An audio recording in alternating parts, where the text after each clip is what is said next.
ये है कलील न्यूज़।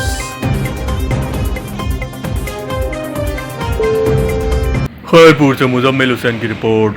खैरपुर और उसकी गिरदोनवा में गर्मी की शिद्दत, 50 से ज़ायद बच्चे गैस्ट्रो में मुब्तला, वबाई सूरत इख्तियार, अस्पताल भर गए। अस्पताल में बेड कम पड़ गए और एक बेड पर दो बच्चे हैं। डॉक्टर्स का कहना है कि गर्मी और साफ़ पानी की अदम फराहमी के बाइस गैस्ट्रो के मर्ज में इजाफा। गैस्ट्रो के मर्ज पर काबू पाने का एक ही तरीका है, गर्मी से बचा जाए और बाजारी अशिया का इस्तेमाल ना किया जाए, पानी को उबाल कर इस्तेमाल किया जाए।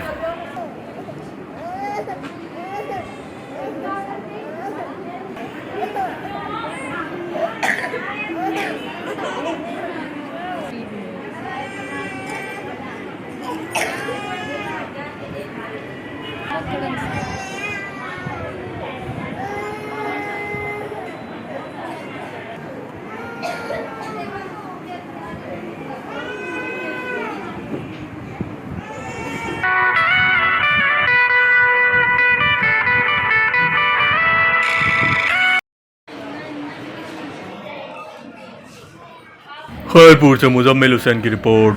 खैरपुर और उसकी गिरदोनवा में गर्मी की शिद्दत, 50 से ज़ायद बच्चे गैस्ट्रो में मुब्तला, वबाई सूरत इख्तियार, अस्पताल भर गए।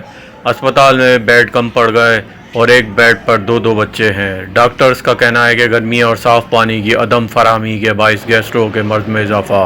गैस्ट्रो के मर्ज पर काबू पाने का एक ही तरीका है, गर्मी से बचा जाए और बाजारी अशिया का इस्तेमाल ना किया जाए, पानी को उबाल कर इस्तेमाल किया जाए।